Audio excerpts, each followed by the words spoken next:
Ayan, ang lakas oh.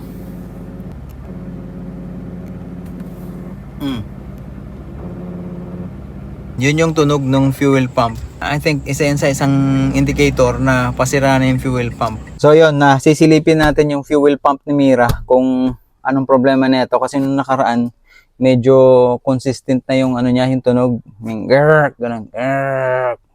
Lalo na pag nagpa-park na ako dito, pagka galing kami sa labas, maingay na siya. So naaalarma ako baka bigla kaming maabala sa daan. So titingnan na natin kung first time yun lang magtatanggal nito. Hindi ko pa kasi pinalitan tong fuel pump na to kasi pwede pa naman eh. Pero ngayon parang iba na yung kanyang simptomas. Medyo lumalala na siya. Gamit lang kayo ng pangsikwat. Yan. Kaya ako binuksan to para medyo marinig natin na maayos yung fuel pump. No? Paandarin ko yung makina ngayon. Tapos tingnan natin. Sa ngayon wala pang tunog. Medyo normal pa siya. No? Ihintayin natin baka tumunog yun mamaya-mayang konti. Ayan. Mag-i-scan din muna tayo. No? Ilalagay ko lang dito to. Ang kailangan natin tingnan itong short-term fuel trim tsaka long-term fuel trim. Ayan, based dito sa research natin, no. Itong short-term fuel trim, yung paggalaw diyan ng numbers, normal daw 'yan, no. So i-rev natin siya ng 2,500 RPM. I-rev natin ha. Ang goal naman natin dito ay para ma-confirm kung merong vacuum leak. Possible kasi mag-drop to zero yung long-term fuel trim kung merong leak. So ito pala yung result natin, 11.7 yung long-term fuel trim tapos 4.7 yung short-term. So ina-add pala yon. So ang total ng 16.4. So ibig sabihin pala yung talon na yan ng numbers na yan ay nagko-confirm na medyo failing na yung ating fuel pump, no? So yung verdict niya, your fuel pump cannot maintain required pressure or volume under load. It is working too hard, running hot, and is on the verge of complete mechanical failure. So malapit na tayo. Okay, so hindi lang tayo naaabutan. Gagamitin naman natin itong ating Tingbulin na scanner para makita natin yung graph. So i-rev ko ng hanggang 2.5.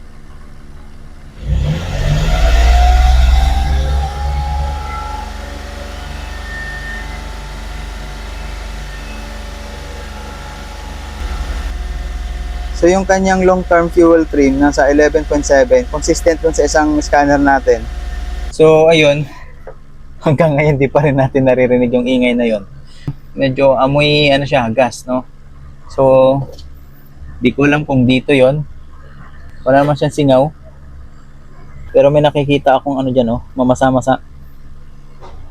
Okay, so hindi ko sure kung kailangan ko tong kalikutin. Parang may masa-masa, oh. Yan. Try ko nga kung to. Kung mayroon siyang konting amoy gas.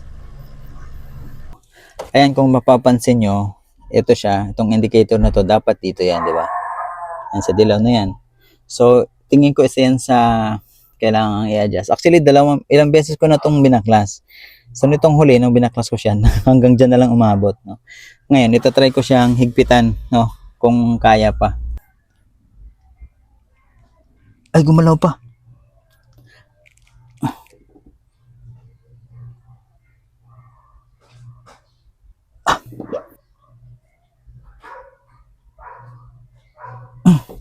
Ayan, so I think kanina, dito yon.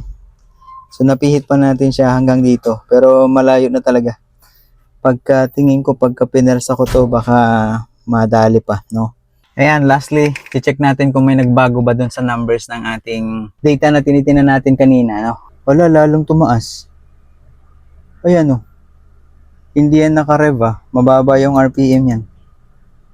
Tingnan nyo, 695 lang yung RPM. Binigay ko dito sa AI yung ating data, yung long-term fuel trim natin na nasa 12.5, tapos yung short-term fuel trim ay nasa 2.3, 3.1, 3.9 to 4.7. Nagpabago-bago kasi siya, depende dun sa demand, no? So, ito yung final diagnosis niya. Yung ingay, yung 1 to 2 second grinding noise means the fuel pump, electric motor, or internal bearings are physically wearing out, no?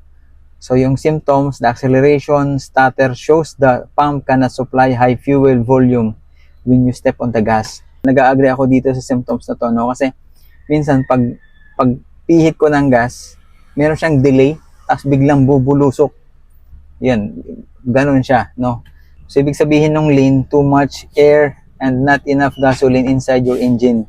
So, yun, hanggang dito na lang muna yung ating DIY. Maglalaan pa tayo ng budget para makabili ng fuel pump.